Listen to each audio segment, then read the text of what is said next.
예, 서중 정리에 앞서서 이 주심 재판관이 편파적이라고 하시니 그거 조금 정리를 좀 해야 될 것 같습니다. 먼저 이동욱 변호사님께 조금 제가 먼저 질문을 한두 가지만 드리겠습니다. 예. 지금 우리 헌법 재판을 할 때 쟁점을 정리한다든지 아니면 이 탄핵 심판 절차에 준용될 법령을 정하고 증거를 취사 선택하는 거는 주심 재판관이 혼자 할 수 있습니까? 그건 권한이 없죠. 그렇습니다. 예, 그건 재판부의 권한이지요. 예. 예. 그리고 이 헌법재판도 소송법이 준용이 되고요. 그렇습니다. 다만 이제 변론주의지만 직권주의가 좀 강화된 재판 아니겠습니까? 따라서 증인 신문이 양측 증인 신문이 부족하다든지 또는 나와 있는 증거와 모순이 되면 재판부에서 확인해야 되는 것 아닙니까? 그게 그렇습니다. 부족해도 재판부는 아무것도 물으면 안 되는 건가요? 저도 재판관 재임 중에는 그렇게 했던 것 같습니다. 예. 그리고 이제 그런 증인 신문도 주심 재판관으로서는 재판부를 대표해서 좀 주도적으로 해야 될 책무가 있는 것 아니겠습니까? 그렇습니다. 동의하시죠? 예. 예. 아마 지금 김평우 변호사님이나 정기승 두 분 어르신께서는 헌법 재판을 많이 안 해보셔서 그걸 조금 잘 착오가 있으셨던 것 같습니다. 지금 그 적혀 있는 그런 부분들은 좀 기다려 주세요. 예, 그런 부분들은 이동욱 변호사가 뭔데 이 문제를 결정할 수 있습니까? 그 결정을 말씀드린 건 아니죠. 잠깐만 기다려 주십시오. 여러분들의 의견을 들어야지 이동욱 변호사 개인에게 질문하실 사항이 김평우 아니라고 변호사님 조금 좀 기다려 조용히 해 주십시오. 주십시오. 예.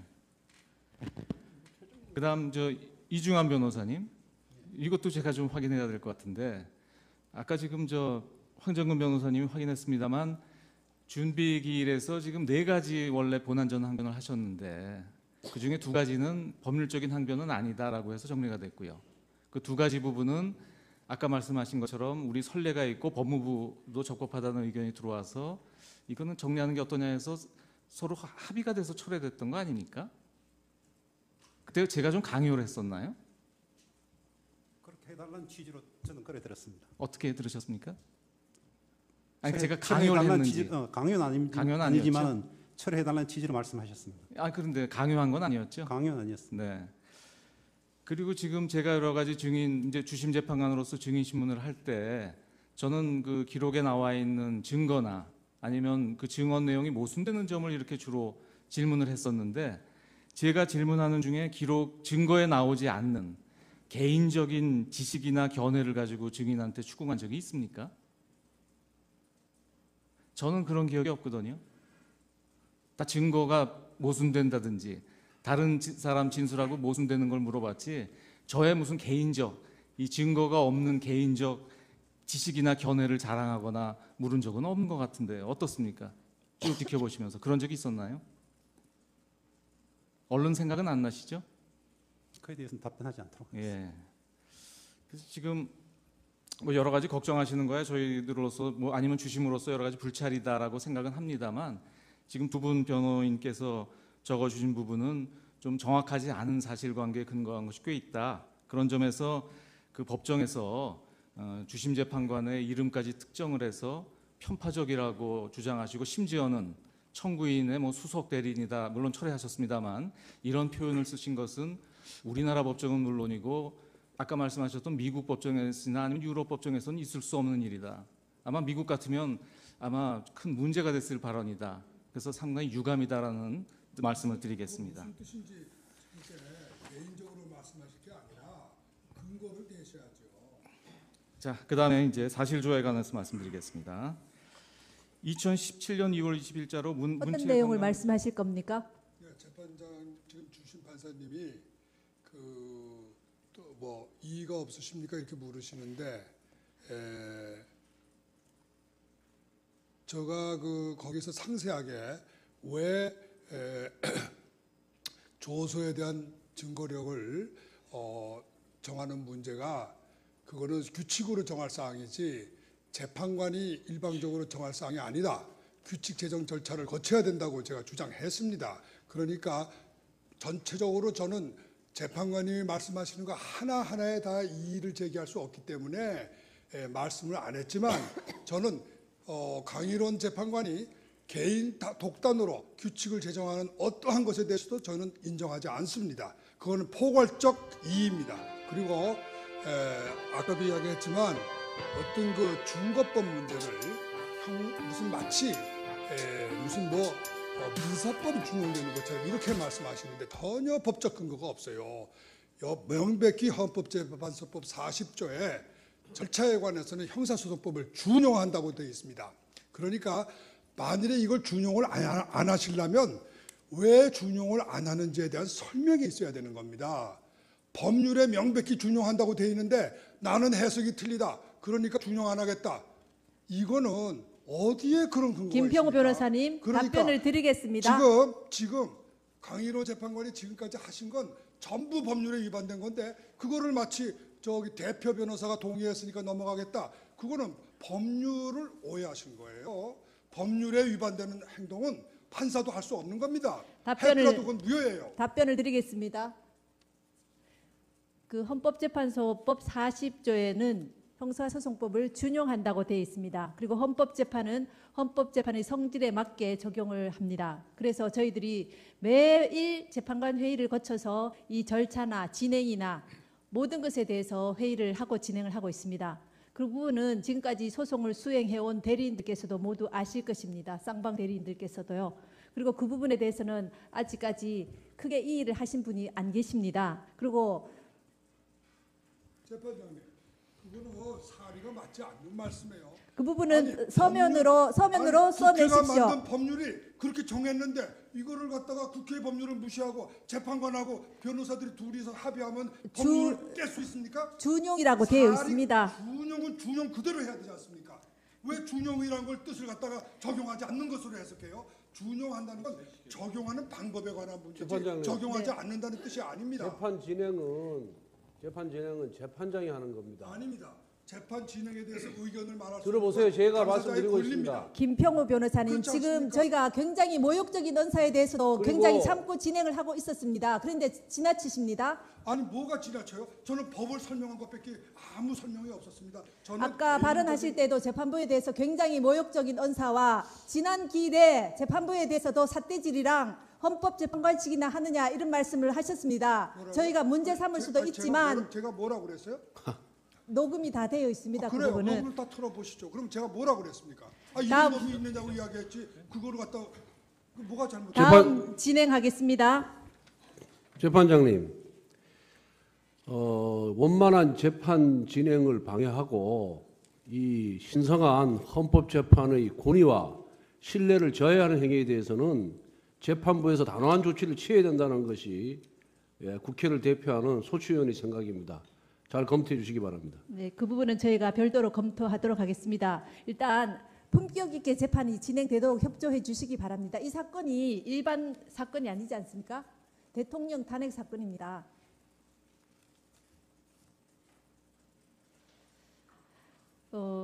그리고 아까 여러 가지 편파적이다, 공정하지 않은 재판이다 이렇게 말씀을 하셨는데요.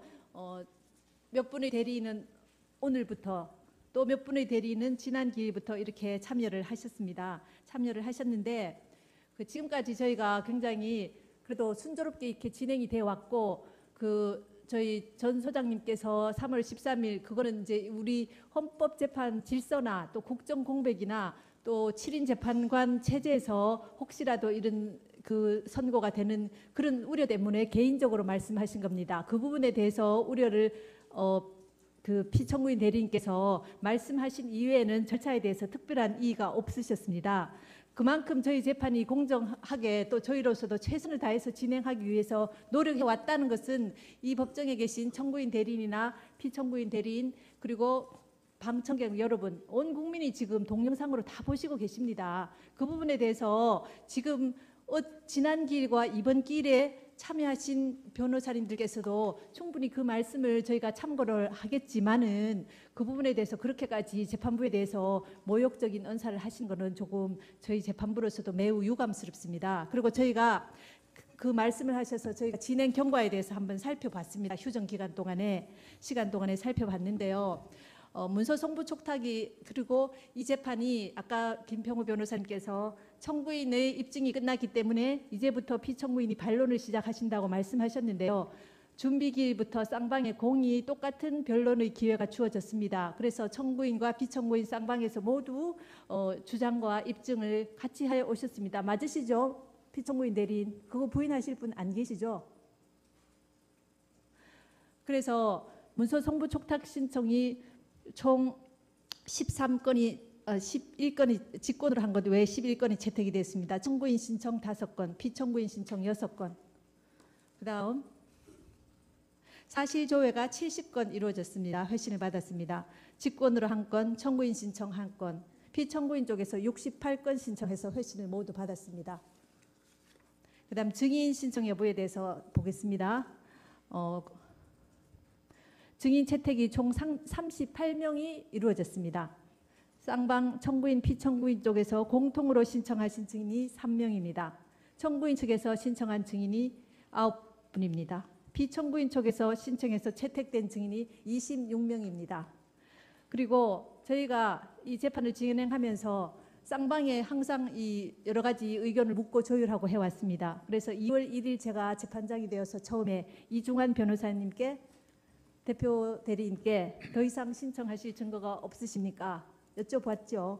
더 이상 없다. 그건 언론 보도에도 있습니다. 더 이상 신청하실 증거가 없다 해서 제가 다 재차 여쭤봤습니다. 신청하실 증거가 없습니까? 없습니다. 현재로서는 없습니다. 그렇게 말씀을 하셨습니다. 그런데도 그리고 저희는 신청하시는 증인이 이제 더 이상 없는가 보다 이렇게 생각을 했습니다. 피청구인 쪽에서. 그거 다 아시죠? 피청구인 대리인들도. 그랬는데 16명의 증인에 대해서 또 최소원 안종범 씨에 대해서는 이미 신문이 한번 이루어진 증인인데도 또 신청을 하셨습니다. 그래도 저희는 이 사건이 그만큼 중요한 재판이고 우리나라에서 정말 대리인께서 말씀하신 것처럼 이 100년에 한번 나올까 말까 다시는 있어서는 안 될 재판 아니겠습니까? 그 중요한 재판이기 때문에 저희가 8명의 증인을 채택을 다시 했습니다.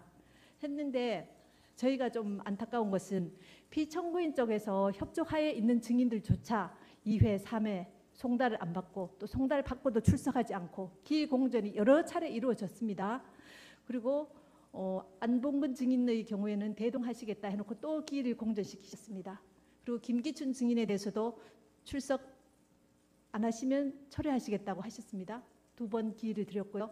그런데도 불구하고 또 철회를 안 하시고 또 기일을 잡아달라 이렇게 하셨습니다. 그러니까 이것이 이 재판의 진행 과정입니다. 그리고 항상 이 장시간 이 법률적인 부분이나 이런 부분에 대해서도 충분히 이 변론할 기회를 드렸습니다. 그리고 저희가 막무가내로 뭐 증거를 채택을 안 하거나 보신 바와 같이 요청하신 부분에 대해서는 정말 불필요하다 하는 부분 외에는 증거를 모두 채택을 했습니다. 그러니까 이 부분은 재판 그동안 변론 준비기일 3회, 변론기일 14차례 또는 15차례를 거치면서 그 과정을 하나도 안 보신 분들이 나오셔서 이 재판이 불공정하다, 편파적이다, 이 재판 다 무효다 이렇게 말씀하시면 누가 납득을 하겠습니까? 이 부분을. 그러니까 저희로서는 그 부분이 매우 유감스럽고요. 이 재판에 대해서 함부로 그렇게 말씀을 하시면 안 될 것 같습니다. 그리고 주심 재판관님께서 증인 질문이나 이런 것들을 편파적으로 하셨다 이렇게 말씀을 하시는데요. 그 과정도 지금까지 진행되어 온 과정을 모르시니까 그러신데 이 주심 재판관은 재판관 회의에서 논의된 사항을 중심으로 해서 이 재판을 주도적으로 이끌어 가시기 때문에 아까 말씀드린 것처럼 질문이 많으십니다. 그리고 그 피청구인 쪽에 그 비서관이나 이 행정관이나 또 그 같이 근무하셨던 분들이 신문에서도 보셨겠지만 다 모른다고 이렇게 답변을 하셨지 않습니까? 그렇기 때문에 혹시라도 알고 있는 사항이 있는지 재판부로서는 밝혀내야 될 그래야지 실체적 진실이 발견되기 때문에 그 부분을 찾기 위해서 계속 또 질문을 여러 재판관님들이 하시고 하셨던 것이고요. 그리고 또 한 가지 저희 주심 재판관님께서 여러 번 말씀하셨습니다. 이 사건은 대통령 대한민국 국가원수이고 행정부 수반이신 대통령에 대한 탄핵 심판 사건입니다. 일반 형사 사건이 아닙니다. 그렇기 때문에 이 사건을 탄핵 심판에 맞게 주장하시고 증인 신문도 하시고 이렇게 하셔야 되는데 마치 형사 사건의 피고인인 것처럼 소송을 쌍방에서 좀 수행하신 측면이 없지 않아 있습니다. 뭐 물론 또 품격에 맞게 재판을 이렇게 수행해 오신 부분도 있지만 저희가 보기에 아쉽게도 그런 부분이 있어서 저희가 그래도 대통령 탄핵 심판 사건인데 이것을 그 부분에 맞게 모아서 진행해야 되지 않냐 싶어서 저희가 소송 지휘권을 행사한 부분들이 있습니다. 그 부분에 대해서는 그 다 이해를 하시리라고 생각이 되고요. 그 어떤 부분에 있어서는 정말 저희가 대통령 탄핵 심판 사건인데 약간 민망한 방향으로 이렇게 가는 이런 부분은 정말 안 맞지 않습니까? 그걸 모아가야 되는 부분이 있어서 저희가 그렇게 소송 지휘를 한 부분이 있는 것을 이해를 해 주셔야 될 것 같습니다. 그래서 일방적으로 그래 재판부를 매도하시는 그 편파적이라고 이렇게 하시는 부분은 이 지금까지의 진행 경과나 이런 것들을 잘 모르시고 이렇게 하신 부분인 것 같습니다. 자꾸 되풀이하시는데 제가 한번 이야기하겠습니다. 그렇지 않습니다. 지금요 이 사건이 형사 사건이 아닌 것처럼 이 사건은 민사 사건이 아닙니다. 민사 사건은 당사자 처분주의가 적용되고 있습니다. 그래서 당사자가 합의하면은 사실 문제라든가 또 절차 문제도 어느 정도는 그것이 법의 정신에 반하지 않는 한은 합의할 수가 있겠습니다. 그러나 이 사건은 헌법을 다루는 헌법 소송입니다. 그렇기 때문에 처음부터 이거는 물론 형사재판은 아니지만 또 더군다나 민사재판하고는 거리가 아주 멉니다. 형사재판은 오히려 이 지금 소추된 사건들이 전부가 형사사건이 위주가 되어 있기 때문에 형사소송법을 적용하는 게 훨씬 맞습니다. 민사소송법은 이 사건하고는 전혀 상관이 없습니다. 오히려 이 사건은 헌법소송이기 때문에 헌법의 정신에서 저희가 다뤄야 되는 겁니다. 민사 그런데 당사자 처분주의를 여기다 적용한다는 건 그거는 말이 안 된다고 저희가 당사자 처분주의 적용했다고 말씀드린 적이 없습니다. 아니죠. 아니 뭐 당사자 변호사들끼리 합의했으니까 이거는 넘어가겠다. 그게 당사자 처분주의 제가 아닙니까? 그렇게 말씀드린 적이 없습니다. 아니죠. 그런 뜻 아닙니까? 말씀은 안 했었지만 주심 재판관님이나 지금 재판장님이나 지금 여기 이중환 대표하고 다 이야기가 된 거니까 더 이상 이야기하지 말자. 변호사님, 그것이 처분주의지 뭡니까 그러면? 그건 오해가 있으시죠. 그러니까 형사 재판에서도 증거 신청은 쌍방에서 하시지 않습니까? 아니 헌법 문제에 대해서 이의를 제기하는 것이 시기에 늦은 공격 방어 방법이다.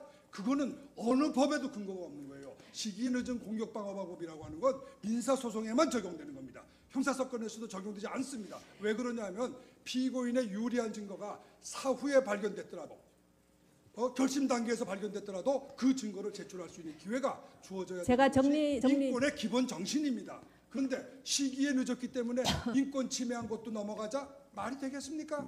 그러니까 시기에 늦었기 때문에 헌법 문제를 다룰 수 없다.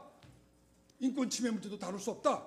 이거는 헌법의 근본 정신을 저는 여기에 이 사건이 또 이 법원이 헌법재판소고 헌법사건을 다룬다고 하는 것을 생각해 보십시오. 절대로 그렇게 함부로 그렇게 헌법 문제를 갖다가 마치 이중환 대표하고 누가 합의할 수 있는 것처럼 그렇게 말씀하신다 그러면 저는 거기 점에 대해서는 정말 유감이라고 생각하겠습니다. 네, 일단 그 소추 절차에 대한 부분은 지난 준비기일에 이렇게 주장을 철회하시는 걸로 정리를 하셨는데요. 다시 말씀하시니까 그 부분에 대해서는 저희 재판부에서 깊이 논의를 해서 살펴보겠습니다. 그리고 이제 그 최서원 씨 증인에 대해서는요, 그 증인이 지난 기일에 증언한 것 이외에는 다시 새롭게 얘기할 게 없다고 하면서 불출석 사유서를 제출하셨습니다. 그래서 더 이상 뭐 증언할 것이 없다는데 재소환할 필요는 없다고 보여집니다. 그래서 저희 재판부에서요 논의하기를 최소원 증인은 이미 한번 증언을 했고 다시 증언할 것이 없다고 이렇게 해서 증인 채택 결정을 취소하기로 이렇게 하겠습니다. 그리고 아까 피청구인 대리님께서 여러 가지 주장을 하셨는데 저희가 검토해야 될 부분은 깊이 있게 검토하기로 다시 말씀드리고요. 그다음에 신청하신 여러 증거에 대해서는 많은 부분이 그 법 해석에 대한 증인이거나 또는 소추 절차에 대한 이런 거나 한데 이 부분들은 저희가 재판부에서 판단할 사항이고 또 그 법 해석에 대한 부분은 그분들이 쓰신 여러 자료나 또 그 밖에 다른 분들이 쓰신 자료도 저희가 다 봤습니다. 다 보고 있으니까 그 부분들은 증인으로 굳이 채택할 필요가 없다고 보여집니다. 그래서 피청구인이 신청하신 모든 증거, 오늘 신청하신 증거에 대해서는 저희가 재판부에서 오전, 그다음 점심시간, 아까 휴정기간 동안에 여러 차례에 걸쳐서 논의를 했습니다. 그래서 모두 채택하지 않기로 결정합니다. 이의가 있습니다. 잠깐. 법률 문제이기 때문에 증거가 필요 없다. 그거는 근거가 없는 이야기입니다. 원래 법률 해석은 판사가 일방적으로 하는 거 아닙니다. 특히 헌법이라든가 외국의 선례라든가 이러한 것들은 입증 사항입니다. 입증할 수 있는 사항이고 입증해야 되는 사항입니다. 만일에 그 점에 대해서 강일원 재판관님이 소장님이 나는 미국에서 공부를 했기 때문에 나는 외국법도 잘 안다. 그거는 개인적인 지식입니다. 지금 여기 앉아 계신 재판관님들이 알고 있는 헌법에 관한 지식은 개인적인 지식입니다. 그렇기 때문에 그것을 가지고 재판하면 안 됩니다. 법에 대한 지식도 입증 사항입니다. 이거는 어느 책이나 다 잘 보세요. 사실 문제만 입증 사항이 아니고 법률 문제도 모든 사람에게 공지된 사실이 아니면 그것도 입증해야 되는 겁니다. 근데 입증을 안 받겠다. 난 다 안다. 이거는 오만입니다. 그리고 판사라고 해서 모든 법을 다 안다. 있을 수 없는 이야기입니다. 반드시 입증해야 됩니다. 그리고 재판관님이 자기 주장을 동조하는 증인을 최소한 몇 사람 여기 불러야 돼요. 왜 그러냐면 아무 증인도 없는데 아무 근거도 없는데 내가 다 아니까 이게 법이다. 내가 해석하겠다. 이거는 정말로 법이 무언지 모르는 그야말로 오만입니다. 판사기 때문에 모든 것을 안다고요? 있을 수 없는 이야기예요. 법이라는 게 얼마나 복잡하고 얼마나 전문적인 겁니까? 그런 거를 갖다가 판사가 마치 자기가 다 아는 것처럼, 그리고 설사 자기가 개인적인 지식이 있더라도 그것이 모든 사람이 다 수긍할 수 있는 지식이라는 증거가 있어야 되잖아요. 뒷받침이 있어야 되잖아요. 왜 뒷받침을 안 하고 혼자서 내가 아니까 이게 법이다 재판 안 하겠다. 이거는 근거가 없는 말씀이에요. 법도 입증해야 되는 겁니다. 네, 잘 특히 알겠습니다. 외국법, 헌법, 외국 사례 이런 건 전부가 다 입증해야 됩니다. 입증도 없이 어떻게 자기가 근거로 그걸 가지고 근거로 재판할 수 있다는 거예요? 김평호 변호사님이 너무 흥분하신 것 같아서 제가 말씀 좀 드리겠습니다. 그 소추에 국회에 이 사건 소추가 부적법하다라는 이제 주장을 하신 건데 그것은 소송 요건에 대한 부적법 각하 주장이라고 할 것입니다. 그런데 이건 소송 요건에 대해서는 법원의 직권 조사 사항이기 때문에 이건 자백의 대상이 될 수도 없고 합의의 대상이 될 수도 없지 않습니까? 그렇기 때문에 이제 준비 절차 기일에서 뭐 철회하는 것으로 정리되었다. 아니면 아예 자백하는 것으로 정리됐거나 아예 합의가 있었던 걸로 정리됐다 하더라도 문제 삼을 수 있는 건데 그것을 문제 삼고 있는 거 아닙니까? 이것을 만약에 문제 삼지 않는다면 변론이 종결되기 전에 문제 삼지 않는다면 안 되죠. 그러니까 변론 종결 전에 당연히 이렇게 문제를 삼고 있는데 재판장님께서 소추 절차에 대해서는 깊이 논의해서 살펴보겠다. 지금 이 말씀을 해주셔서 다행인데요. 그냥 네, 저희가 살펴보겠다고 그냥 넘어가시고 모든 합니다. 사실 실제로 살펴보고 있기도 합니다. 예, 그걸 그 부분은. 살펴보겠다고 말씀하시고 모든 관련 심리를 그냥 안 하시려고 지금 하시니까 지금 그러시는 건데 좀 이 부분에 대해서 오늘 당장 뭐 결론 내리실 게 아니지 않습니까? 지금 결론 내리시고 뭐 소송 요건에 대해서 모든 걸 심리가 끝났다고 지금 말씀하시는 건지 그걸 좀 저희가 오해를 하지 않게 좀 설명을 좀 해주시죠. 지금 이제 소송 요건에 대해서 심리가 전부 끝났다고 하시는 건지 아니면 소송 요건에 대한 심리가 아직도 여지가 있는 건지 그걸 좀 말씀해 주셔야지 그냥 깊이 논의해서 살펴보겠다고만 하시면 저희가 무슨 말씀인지를 잘 이해를 할 수가 없습니다. 지금 재판장님 말씀은요. 그 부분은 법률 판단 문제이기 때문에 저희들이 논의해서 판단하겠다는 그런 말씀이십니다. 예. 아니요. 제가 하겠습니다. 지금 예, 서중 정리에 앞서서 이 주심 재판관님 편파적이라고 하시니 그거 조금 정리를 좀 해야 될 것 같습니다. 먼저 이동욱 변호사님께 조금 제가 먼저 질문을 한두 가지만 드리겠습니다. 예. 지금 우리 헌법 재판을 할 때 쟁점을 정리한다든지 아니면 이 탄핵 심판 절차에 준용될 법령을 정하고 증거를 취사 선택하는 거는 주심 재판관이 혼자 할 수 있습니까? 그건 권한이 없죠. 그렇습니다. 예, 그건 재판부의 권한이죠. 예. 예. 그리고 이 헌법 재판도 소송법이 준용이 되고요. 그렇습니다. 다만 이제 변론주의지만 직권주의가 좀 강화된 재판 아니겠습니까? 따라서 증인 신문이 양측 증인 신문이 부족하다든지 또는 나와 있는 증거와 모순이 되면 재판부에서 확인해야 되는 것 아닙니까? 그게 그렇습니다. 부족해도 재판부는 아무것도 물으면 안 되는 건가요? 저도 재판관 재임 중에는 그렇게 했던 것입니다. 예. 그리고 이제 그런 증인 신문도 주심 재판관으로서는 재판부를 대표해서 좀 주도적으로 해야 될 책무가 있는 것 아니겠습니까? 그렇습니다. 동의하시죠? 예. 예. 아마 지금 김평우 변호사님이나 정기승 두 분 어르신께서는 헌법 재판을 많이 안 해보셔서 그걸 조금 잘 착오가 있으셨던 것 같습니다. 지금 그 적혀 있는 그런 부분들은 좀 기다려 주세요. 예, 그런 부분들은 이동욱 변호사가 뭔데 이 문제를 결정할 수 있습니까? 그 결정을 말씀드린 건 아니죠. 잠깐만 기다려 주십시오. 여러분들의 의견을 들어야지 이동욱 변호사 개인에게 질문하실 사항이 김평우 변호사님 조금 좀 기다려 조용히 주십시오. 해주십시오. 예. 그다음 이중환 변호사님, 이것도 제가 좀 확인해야 될 것 같은데 아까 지금 황정근 변호사님이 확인했습니다만 준비기일에서 지금 4가지 원래 본안전 항변을 하셨는데 그 중에 2가지는 법률적인 항변은 아니다라고 해서 정리가 됐고요.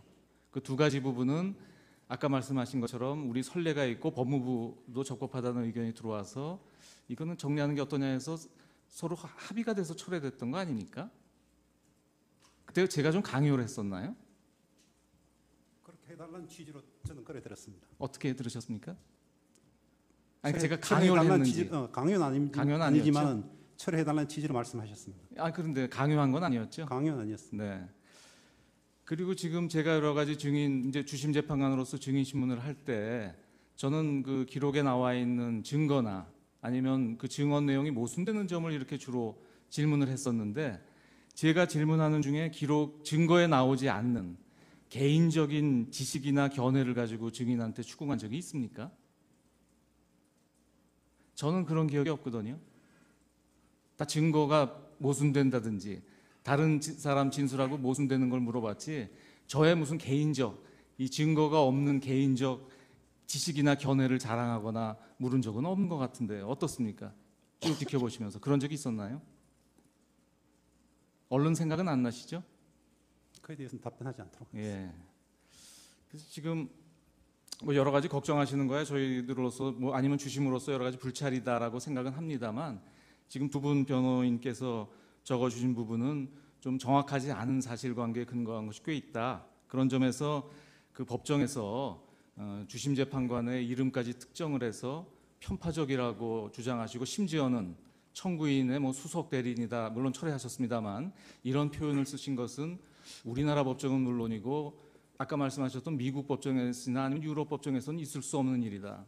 아마 미국 같으면 아마 큰 문제가 됐을 발언이다. 그래서 상당히 유감이다라는 말씀을 드리겠습니다. 무슨 뜻인지 이제 개인적으로 말씀하실 게 아니라 근거를 대셔야죠. 자, 그다음에 이제 사실조회에 관해서 말씀드리겠습니다. 2017년 2월 20일자로 모든 것에 대해서 회의를 하고 진행을 하고 있습니다. 그 부분은 지금까지 소송을 수행해온 대리인들께서도 모두 아실 것입니다. 쌍방 대리인들께서도요.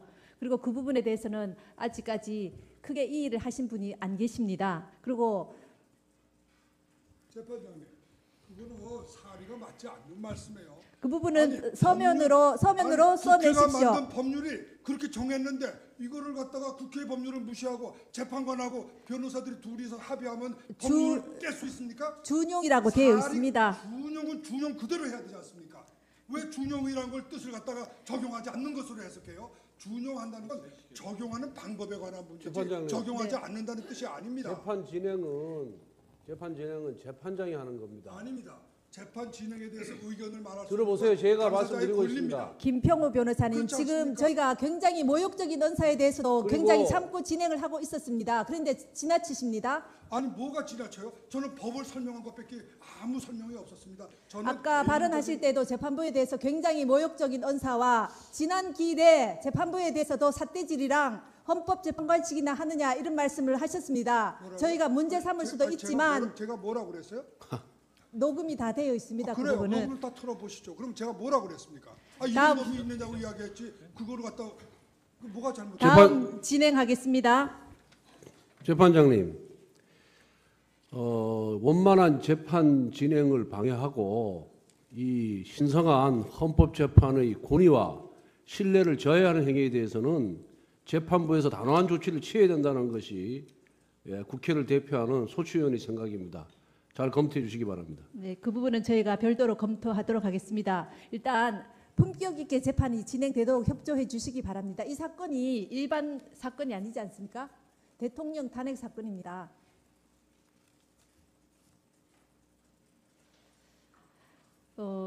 그리고 아까 여러 가지 편파적 내용을 말씀하실 겁니까? 네, 재판장 지금 주신 판사님이 또 뭐 이의가 없으십니까 이렇게 물으시는데 제가 거기서 상세하게 왜 조서에 대한 증거력을 정하는 문제가 그거는 규칙으로 정할 사항이지 재판관이 일방적으로 정할 사항이 아니다.